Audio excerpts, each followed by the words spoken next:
Fortnite's The Apocalypse chapter 101 has released, and after that 1 week break, this chapter was definitely worth it.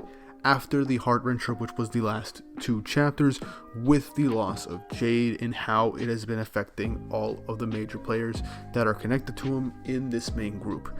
And I have to say, he went out in a really big way, and Cheon even took care of one of the assassins in the admittedly most badass way possible in order to avenge his best friend.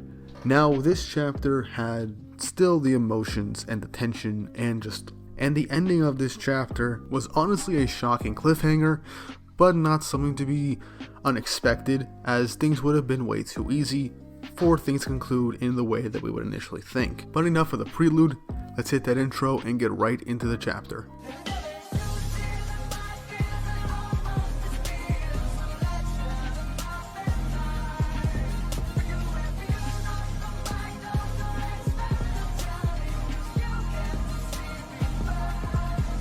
Chapter 101 of the Fortnite's The Apocalypse, titled Creaking Hearts. And I like this cover image of Percival on a little cliff with all his mini Percivals all around him. This actually plays a role in the chapter with the mini Percivals. But anyway, the chapter begins with Lancelot and Gawain witnessing the aftermath of Cheon's giant salamander flame attack, with Gawain complimenting that was a very high level flame spirit art, and that she probably assumed that it was in fact Cheon. And I just like how she's nonchalantly just saying, that was actually fairly impressive. But Lancelot's like, that idiot, I thought I told him to catch the enemy, not kill them. And I like how these two are just being so nonchalant about everything that just happened, as Io was there seemingly meeting up with them after splitting up with Tristan, stating that she doesn't believe it. As we see that Gawain and Lancelot utterly trounce these group of demons off screen. My one criticism of this arc, it's just a nitpick for me personally, but I would have loved to see Lancelot and Gawain take on all of these demons single-handedly without much effort, as much as getting even a scratch. And it is also revealed that they are not dead, and they were freed from the brainwashing of Arthur in this one instance. One of the demons ends up talking and says, I recall being driven by anger and hatred into attacking them, with no regard for ourselves. As the other said, we were still notorious as ruffians in the demon realm, and another one just says their body hurts. And if the Demon King finds out of what just happened when they go back, scolding is kind of the least of their worries, especially when they remember the fact that they were saved by the curse of chaos, by children no less. Io thanks them for everything that they've done from the bottom of her heart, saying that she attacked Tristan to save her comrades, but Lancelot and the others decided to save them instead of kill them. Lancelot stated that, well, they kind of realized immediately that they were brainwashed because of how their movements were very careful and controlled, even though they were unconscious. So obviously Lancelot will be able to tell he could read people's minds. He's also a very hardened battle veteran, so of course he would tell, but he tells them flat out, if you actually did try to kill us and you were sane, yeah, you'd get no mercy from me. And I just love this one panel of the demons just shuddering in utter fear of Lancelot. I wanted to see Lancelot just be a badass again. We haven't seen him in action at all this arc. It would have helped me with my heart and Gawain, just to see her fight in this form that she currently has, not in her buff form. Unless she turned into her buff form briefly to fight them, for all we know. Either way, it's nice that plot point got resolved, even though I wish I saw a bit more of the action. Anyway, Lancelot just says, regardless, the info you have is real, so we can help you out also, as it is a give and take. Lancelot says they'll go over the details tomorrow morning, and to call them as soon as the pals are out of town.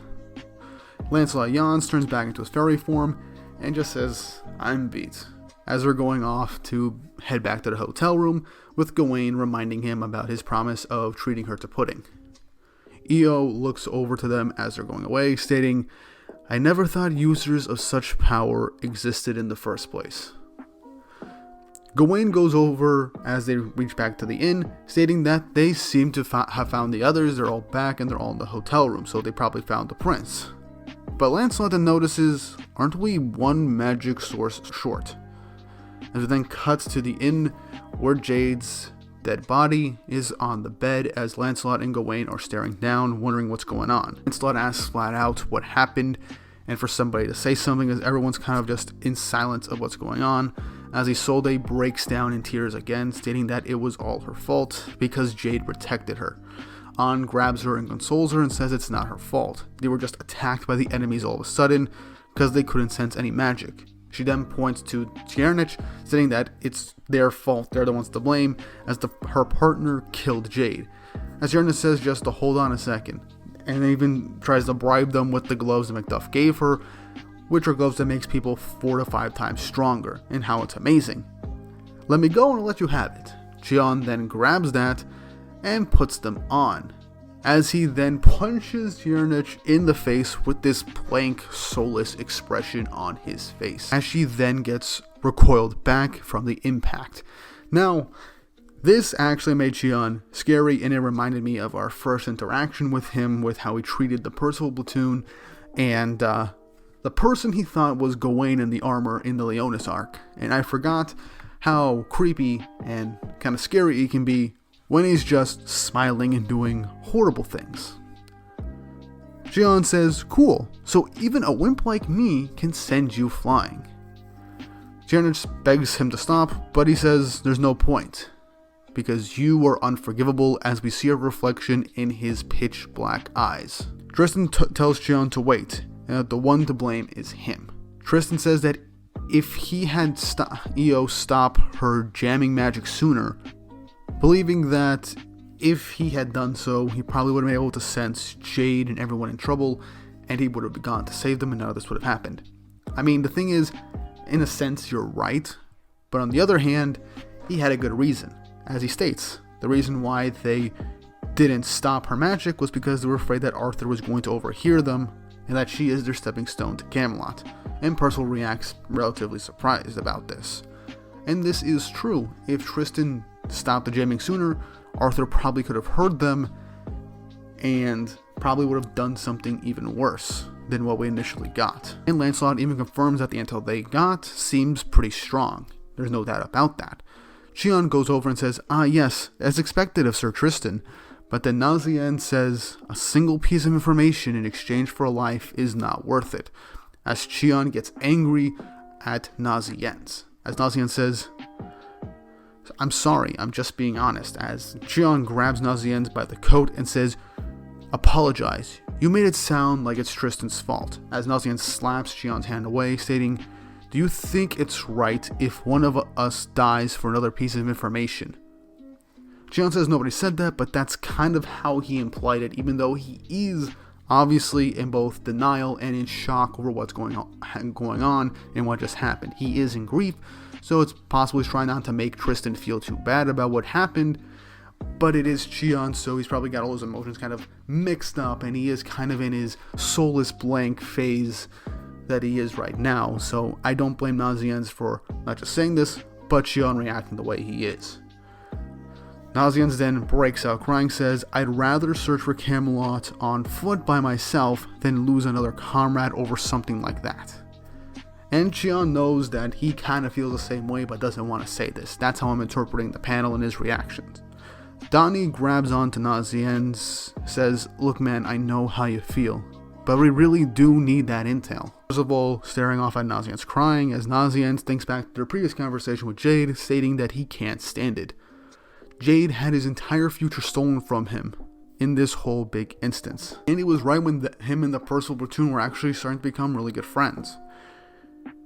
We get an image of An comforting Isolde and Percival going up to Jade's bedside, as he is kind of tearing up also, despite the fact that he even says himself, we didn't talk very much, but you watched over everybody. And that is kind of how Jade has been doing things through the entire story since we were introduced.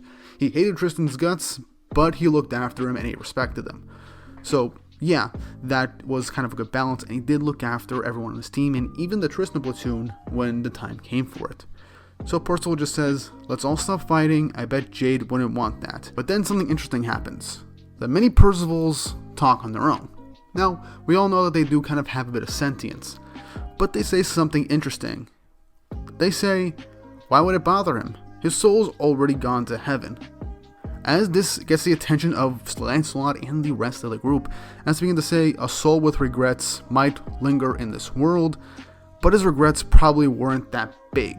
Now those are some strong words, as Percival is asking his mini golems what they mean by that, as Chion, with all the pent-up anger, resentment, and just, well, sadness and grief, grows up to Percival after hearing the mini Percivals talk like this, saying, "So those are your true colors," as he then punches Percival into Lancelot's arms. Thankfully Lancelot was there, otherwise Percival would have gone flying, as Percival says, "You're wrong, that's not how I feel." And Chion, again, kind of, I hate saying this, kind of understandable reacting to this. I mean, his best friend just died. He calls Percival a liar, saying that magic is like your other self. Those are obviously your real feelings, as Percival just cries out, "I'm not lying." Chion says, obviously, who is going to believe you, as On steps up saying, like, Percival just doesn't tell lies. She can guarantee it. Now, obviously, you could say conflict of interest, because they're best friends and all that, they've been through life and death together, but if Percival was lying, On would be able to tell immediately, and if her powers have evolved, Percival himself probably would have, like, buckled under the weight of his lies or his deceit, probably, so that's a possibility as well. Hell, she even tries to talk to the mini Percivals, telling them to shut their mouths for the time being. And Lancelot also gives his guarantee, if On says so, there's no doubt about it. I mean, literally, he's been with them for their whole journey. He can read minds, and he trusts On's intuition and abilities, so, Percival obviously doesn't feel that way, but his golems do. I'll get back to that once we finish up this chapter. Anyway, we go back to Cernich as Gawain goes over, says, "Anyway, the more options to getting into Camelot we have, the better. We caught a night of chaos after all." As she calls Cernich a wench, as she goes up with a gleeful smile and a little unsettling to Cernich and others, also showing how down bad and thirsty Gawain is, as she says, "Where's that mark King Arthur gave you? Tell us, or I will sentence you to being stripped naked, licked all over, and paraded through the streets." So, yeah, it really took Gawain being incredibly thirsty just to make Cernich talk, saying that her mark is on her back. Now, one thing I think I do kind of hope for, as much as I know, apparently Gawain in the Arthurian legends is like a womanizer and stuff like that. I don't want Gawain to fully go down that route. If she does stuff like this every now and again, she's cultured, I understand that, I respect that. But I feel like if that's her whole character outside of being like a powerful mage, it's going to make her less interesting than the rest of the knights, and she's a title character, so I really do hope that we get more of Gawain's character, as there was some inklings of deeper trauma with her in the previous arc when it was ending. There is definitely going to be depth to Gawain's character. I trust Nakaba for that, because he does write good characters, so I'm going to keep my eye out on that. Anyway, back to the plot. Donnie then brings up why didn't Chernich's partner Macduff, go back to Camelot with his mark after getting his arm blown off, but Chernich says, coincidentally, the mark was on his left arm as well, so that kind of lucked out for their group, so Nazian was able to kill him. As they then tell her to open the gate, Lancelot then, being obviously the only person with a full-on cool head here, brings up the obvious. This is bugging me. This seems way too easy. I can't imagine Arthur wouldn't notice anything right now. Can't tell who's saying this, but I honestly think it's either Chion or Gawain telling Cernich to open the gate. Cernich says, "Promise me you have to keep it a secret that I opened it for you." But Chion says, like hell, why would we negotiate with an enemy who killed an ally? And Cernich is obviously terrified of Arthur if he finds out he did this. But Chion, once again having a serial killer look in his eye, says, "Then choose. Who will kill you? Us or your master?" As then Cernich just grits her teeth and just chants the spell to open up the gate to Camelot with her mark. As the gate begins to open, she begins to think, okay, while they're distracted by the gate, I gotta run for it. As then the final page of the chapter shows insects and everything just crawling out of her eyes, mouth, and nose, in a very horrific sight, with her falling onto the ground, seemingly being killed instantly, with the text on the final panel as her body slumps over, stating the king's merciless judgment. Ending the chapter, and the next chapter title is called Mad King. And that's how the chapter ends. So, another pretty good chapter for Four Knights of the Apocalypse, I have to say. I like how, again, this is a really recent death, and this is affecting everybody in the party. Lancelot and Gawain, obviously not having really attachment to Jade at all, are the most calm, but they understand the situation, as they were also shocked to an extent that someone had basically died already to an enemy. Saw Xion being cold and merciless, almost serial killer-like towards Ciernych and even the rest of the group. Understandably so, with all his different emotions and how his character is. I forgot how creepy and kind of scary he can be when he gets like this from what we saw in the Leonis arc. So it was both nice and also kind of concerning that he ended up like this, because I feel like Xion is going to go down a very dangerous road throughout the rest of the series, and he might fall to darkness for all we know. Gawain using her down badness to basically threaten the enemy into opening up the gate for them was honestly kind of hilarious, and I want to see more of Gawain, obviously, so there's that. And Lancelot basically being the only one thinking that opening up the gate right now feels like too easy of a job. Arthur should have noticed this by now, as Lancelot was proven right seemingly by the insects that would normally be summoned by Ciernych to basically kill her upon opening the gate for someone else. But the thing I want to bring up briefly is Percival's mini golems, bringing up stuff like the soul went to heaven, the soul would linger if it had regrets, but Jade didn't really have that many regrets to begin with seemingly, which is why his soul didn't linger. So this could imply that maybe that's the reason why Percival couldn't revive Jade. He could revive himself relatively easily due to his power being fueled by everyone's hope around him, but maybe he can bring back the dead if they have strong enough regrets. Now, Jade obviously saved the woman that he loves, so it could be said that his regrets weren't as big as they could have been, but that is an interesting point to make. We know that the Percival golems are in fact Percival's other self, and they have sentience, but the other self part that Xion mentioned was very interesting, and that could play into how Percival's true powers are. But that's a video in and of itself. I want to wait a little bit for another chapter or two to see how things are going to play out with the ending of this arc before making a video on Percival's power. But what did you guys think about all the information that we got from this chapter? What do you think is going to happen next time?